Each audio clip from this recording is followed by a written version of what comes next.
Shalom Bapak Ibu, selamat pagi.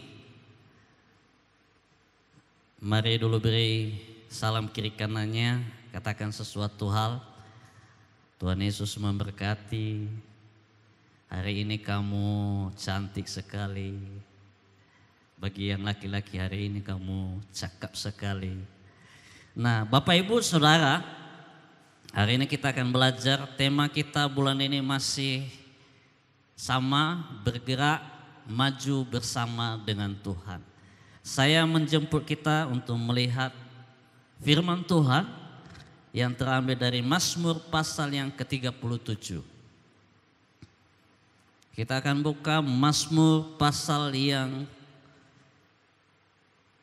ke-37 ayat yang ke-23 sampai ayatnya yang ke-31. Saya akan baca Bapak Ibu. Tuhan menetapkan langkah-langkah orang yang hidupnya berkenan kepadanya. Apabila ia jatuh, tidaklah sampai tergeletak, sebab Tuhan menopang tangannya. Dahulu aku muda, sekarang telah menjadi tua, tetapi tidak pernah kulihat orang benar ditinggalkan atau anak cucunya meminta-minta roti. Tiap hari ia menaruh belas kasihan dan memberi pinjaman, dan anak cucunya menjadi berkat. Jauhilah yang jahat dan lakukanlah yang baik, maka engkau akan tetap tinggal untuk selama-lamanya. Sebab Tuhan mencintai hukum, dan ia tidak meninggalkan orang-orang yang dikasihinya. Sampai selama-lamanya mereka akan terpelihara, tetapi anak cucu orang-orang fasik akan dilenyapkan. Orang-orang benar akan mewarisi negeri dan tinggal di sana senantiasa. Mulut orang benar mengucapkan hikmat dan lidahnya mengatakan hukum. Taurat Allahnya ada di dalam hatinya, langkah-langkahnya tidak goyah. Bapak Ibu Saudara, sebelum kita membahas ayat ini, perlu kita sadari dulu bahwa bergerak maju bersama dengan Tuhan, kita harus menyadari beberapa hal. Apa yang perlu kita sadari ketika kita mau maju, bergerak maju bersama dengan Tuhan? Hal yang pertama, yaitu ketika kita mengalami kemajuan, musuh akan berusaha meyakinkan kita bahwa perubahan tidak mungkin dilakukan. Sering sekali iblis menaruh di dalam pikiran kita, gak bisa lagi kamu itu, gak akan bisa berubah begitu-begitu saja. Iblis membuat kita tidak melakukan perubahan dalam diri kita. Iblis selalu membawa kita ke belakang. Lihat keluargamu, lihat hidupmu, gak akan bisa. Nah Bapak Ibu Saudara, ketika kita sudah bertobat, makanya bertobat itu dalam bahasa aslinya adalah metanoia. Metanoia itu berbalik arah. Misalnya saya berjalan ke sisi sebelah kiri ini, ketika dibilang metanoia, lalu berbalik arah. Lalu berbalik arah bukan berhenti, tapi berjalan. Inilah yang perlu kita belajar hari ini. Ketika kita sudah hidup di dalam Tuhan, sudah bertobat, kita tidak boleh berjalan di tempat. Amin Bapak Ibu. Kita harus bergerak maju bersama dengan Tuhan. Kenapa? Kalau kita tidak maju, iblis akan gampang menarik kita. Dia akan berkata bahwa perubahan tidak mungkin terjadi dalam hidupmu. Engkau tidak akan berubah. Engkau hidupnya miskin terus. Kenapa? Karena kita jalan di tempat. Kita tidak berusaha jauh daripada kehidupan lama kita. Kalau kita dekat dengan kehidupan lama kita, iblis akan cepat menarik kita ke belakang. Dibuatnya kita berbalik lagi kepada jalan yang salah. Itu hal yang perlu kita sadari, hal yang pertama. Sebelum kita bergerak maju bersama dengan Tuhan. Amin Bapak Ibu. Kita harus yakinkan dulu diri kita bahwa saya tidak mau ditipu oleh iblis. Yang kedua, apa yang perlu kita sadari sebelum kita bergerak maju bersama dengan Tuhan?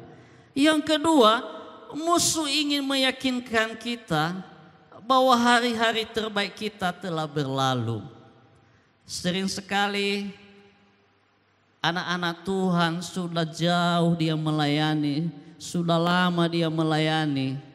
Lalu ketika dia di dalam kondisi stagnan, mungkin dia dalam keadaan banyak persoalan, lalu iblis menaruh sesuatu dalam pikirannya. Itu dulu itu, waktu kamu awal-awal melayani Tuhan, kamu bersemangat, sekarang udah gak bisa lagi. Sudahlah, tinggalkan saja Tuhan itu. Sudah, tinggalkan saja pelayanan itu. Tengoklah kawan-kawanmu, banyak yang menyakiti engkau, banyak yang membuat engkau kesal. Iblis berusaha meyakinkan kita bahwa ketika kita di dalam kondisi saat-saat tertentu, musim-musim tertentu di dalam hidup kita banyak persoalan, dia akan meyakinkan kita, sudahlah, hal-hal yang kau lakukan dulu, hari-hari hidupmu yang dulu itu begitu bersemangat, udah gak ada lagi itu, udah beda zamannya. Sekarang bukan lagi zamannya begitu. Sama seperti kami dulu. Waktu itu waktu masih muda begitu bersemangat, tapi ada saat-saatnya di dalam kondisi tidak baik. Lalu kadang-kadang kami ingat masa-masa lalu. Kalau kita tidak hati-hati, maka iblis akan membawa kita ke pikiran yang tidak benar. Dia buat kita, itu dulu itu. Kalau sekarang udah nggak bisa lagi. Nah, itulah yang perlu kita harus waspadai. Sebelum kita bergerak maju di dalam Tuhan, harus tahu kita dulu siasat daripada iblis. Siasat iblis itu suka menipu kita. Karena dia memang bapa penipu, pendusta katanya. Yang ketiga yang perlu kita sadari sebelum kita bergerak bersama dengan Tuhan, yang ketiga, namun Tuhan memiliki rekam jejak dalam memberikan kehidupan baru. Bahkan ketika tampaknya sudah terlambat, seperti yang dilakukan pada Abraham. Tuhan itu sudah merencanakan kehidupan kita. Katakan amin. Sejak bahkan sebelum kita lahir. Itulah yang harus perlu kita ingat. Kita sadari dulu, kita yakinkan diri kita bahwa aku ini sejak dulu, sejak lahir, bahkan sebelum lahir, Tuhan sudah memilih saya. Katakan amin. Kita lihat di dalam Yeremia pasal 1 ayat 5. Di situ dikatakan, sebelum aku membentuk engkau dalam rahim ibumu, aku telah mengenal engkau. Dan sebelum engkau keluar dari kandungan, aku telah menguduskan engkau. Aku telah menetapkan engkau menjadi nabi bagi bangsa-bangsa. Bapak Ibu Saudara, kita harus yakinkan dulu diri kita bahwa aku ini adalah pilihan Tuhan. Aku ini sudah didesain Tuhan sejak awal. Bahkan sebelum aku lahir, Tuhan sudah desain kita. Bahkan ketika di dalam kandungan, itu sudah begitu Tuhan pelihara kita. Makanya kita ini sangat berharga di mata Tuhan. Katakan amin. Katakan dulu kiri kanan, engkau berharga di mata Tuhan. Makanya tidak ada makanya heran juga saya. Ada yang katanya dia itu jelek sekali. Sebenarnya enggak ada yang jelek. Atau Sering orang bilang, dia enggak putih, tapi hitam. Tapi jangan salah, hitam tapi manis, hitam manis. Tidak semua orang sama semua, berbeda desain masing-masing kita. Tapi ingat satu hal, bahwa sejak awal, bahkan sebelum kita lahir pun Tuhan sudah desain kita seperti apa. Dan kita harus menuju tujuan ilahi itu. Itulah makanya kita bergerak bersama dengan Tuhan. Melangkah maju bersama Tuhan berarti berjalan menuju tujuan ilahi kita yang telah ditentukan Tuhan bahkan sebelum kita dilahirkan. Kita harus berjalan menuju tujuan yang Tuhan sudah tetapkan bagi kita. Waktu Tuhan menciptakan manusia Adam dan Hawa, Tuhan berfirman, kita akan menjadikan manusia segambar dan serupa dengan kita. Ketika manusia sudah jatuh ke dalam dosa, Kejadian 3, maka gambaran Allah itu sudah hilang di dalam diri manusia. Lalu bagaimana mengembalikannya? Itulah tujuan kita maju bersama dengan Tuhan. Kita akan kembalikan tujuan hidup kita semula, menjadi segambar dan serupa dengan Tuhan. Dengan cara apa? Setelah kita sudah lahir baru, maka hidup kita terus bergerak maju bersama dengan Tuhan. Amin Bapak Ibu. Tidak boleh kita berhenti hanya sampai di situ. Ya sudah, yang penting saya sudah jadi orang Kristen, maka ya sudahlah, saya pengikut Kristus. Tidak boleh begitu Bapak Ibu. Kita harus terus bergerak maju, mencapai tujuan ilahi itu, supaya betul-betul kita menjadi serupa dengan Kristus. Tentu ada proses di dalam hidup kita. Maka kita akan belajar di dalam kitab Mazmur ini Bapak Ibu. Mazmur yang pasal ke-37 ini, kita akan lihat Bapak Ibu, bagaimana caranya kita bergerak maju bersama dengan Tuhan agar berhasil. Di ayat 23 berkata, Tuhan menetapkan langkah-langkah orang yang hidupnya berkenan kepadanya. Pertanyaannya, bagaimana cara kita bergerak maju bersama dengan Tuhan agar berhasil, agar tercapai yang kita rindukan dan yang juga Tuhan rindukan. Yang pertama, di ayat 23 ini berkata, kita harus menyadari bahwa Tuhan yang memilih kita dan menetapkan setiap langkah kita. Katakan amin. Kalau kita sudah tahu bahwa Tuhan yang memilih kita dan menetapkan langkah kita, kita pasti akan bersemangat. Amin Bapak Ibu. Kita akan berkata, saya hadapi setiap persoalan sebab Tuhan yang memilih saya. Saya akan lakukan bagian saya, karena Allah yang menetapkan setiap langkah-langkah hidup saya. Itu hal yang pertama Bapak Ibu, bahwa kita harus menyadari bahwa Tuhan yang memilih kita dan menetapkan setiap langkah kita. Amin Bapak Ibu. Kalau kita udah sadari itu, percayalah, kita tidak akan pernah meninggalkan Tuhan dalam hidup kita. Kita harus mengenal dulu status kita.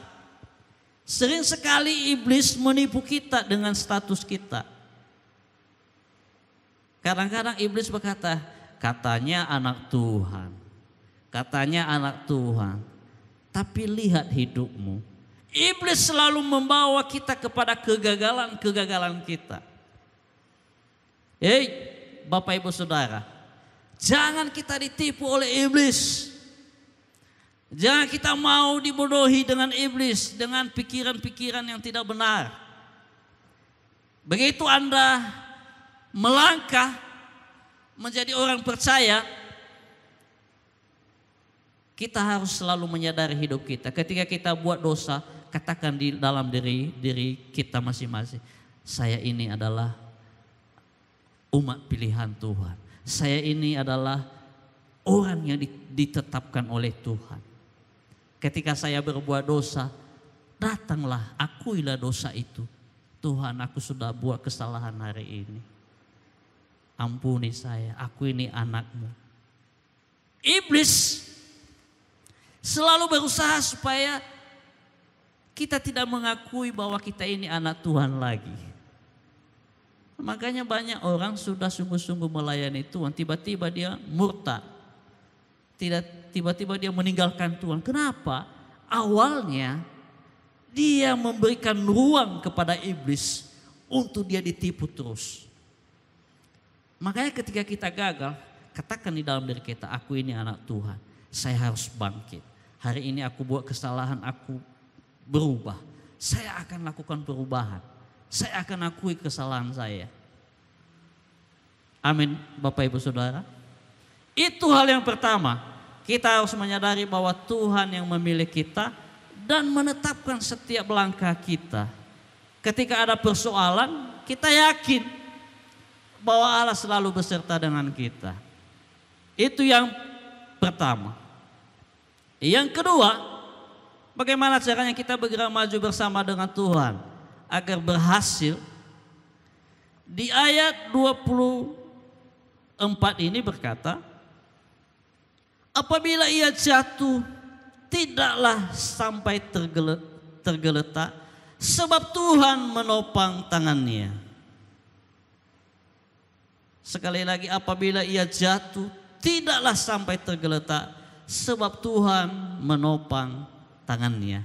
Hal yang kedua, bagaimana kita bisa bergerak maju bersama dengan Tuhan? Yang kedua adalah kita harus membangun kepercayaan kita kepada Tuhan. Katakan amin. Kita harus betul-betul percaya bahwa Tuhan akan menopang saya. Apapun persoalan saya yakin bahwa Tuhan akan menolong saya. Belajar kita meyakinkan diri kita. Belajar kita membangkitkan iman kita.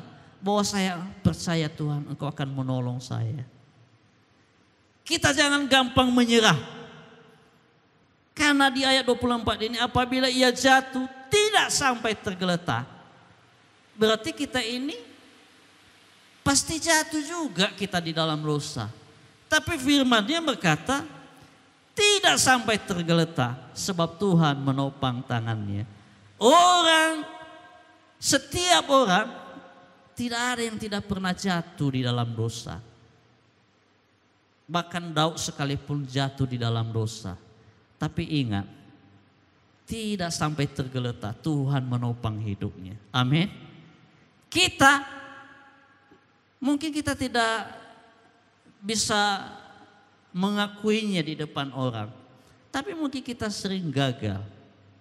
Tapi satu-satunya cara Bapak Ibu, kita harus cepat-cepat selesaikan. Kita harus akui. Tidak ada yang tidak. Firman Tuhan di dalam Roma pasal 3 ayat 23. Semua manusia telah berbuat dosa dan telah kehilangan kemuliaan Tuhan. Namun, bukan berarti karena kita sudah jatuh, maka udahlah, habislah, nggak ada lagi harapan. Tidak, Tuhan selalu menunggu kita, kapan kita datang lagi. Dan kita harus yakinkan diri kita bahwa saya bisa Tuhan. Saya percaya Tuhan, bahwa Engkau akan menolong saya. Saya akan bersemangat. Saya akan membangkitkan iman saya kepadamu ya Tuhan. Saya tidak meninggalkan Engkau Tuhan. Harus ada komitmen di dalam hidup kita. Amin. Jangan hanya ada persoalan sedikit, masalah sedikit di komunitas kita. Lalu kita akan berkata, sudahlah, gak usah lagi saya ikut-ikut komsel itu. Sudahlah, nggak usah lagi saya ikut-ikut kebaktian itu. Kalau Anda selalu begitu, gampang menyerah, maka engkau tidak akan bisa maju bersama dengan Tuhan. Orang-orang yang akan maju bergerak bersama dengan Tuhan hanya orang-orang yang berkomitmen di dalam hidupnya. Katakan amin. Dan selanjutnya, membangun hubungan kepercayaan kepada Tuhan dan membangun kepercayaan pada diri sendiri. Kalau kita sudah membangun kepercayaan kita kepada Tuhan, maka belajar kita membangun kepercayaan pada diri kita sendiri. Amin. Percaya bahwa saya akan bisa. Selalu optimis, tidak pesimis. Selalu berkata saya akan berhasil. Jangan hidup dengan selalu pasrah. Selalu merasa, apalagi kalau sering gagal, lalu berkata, memang aku ini gagal. Enggak. Tuhan itu Allah yang sudah mendesain kita dari dulunya dengan maksud dan tujuan yang baik. Kalau engkau gagal hari ini, mungkin itu proses di dalam hidupmu supaya belajar banyak hal.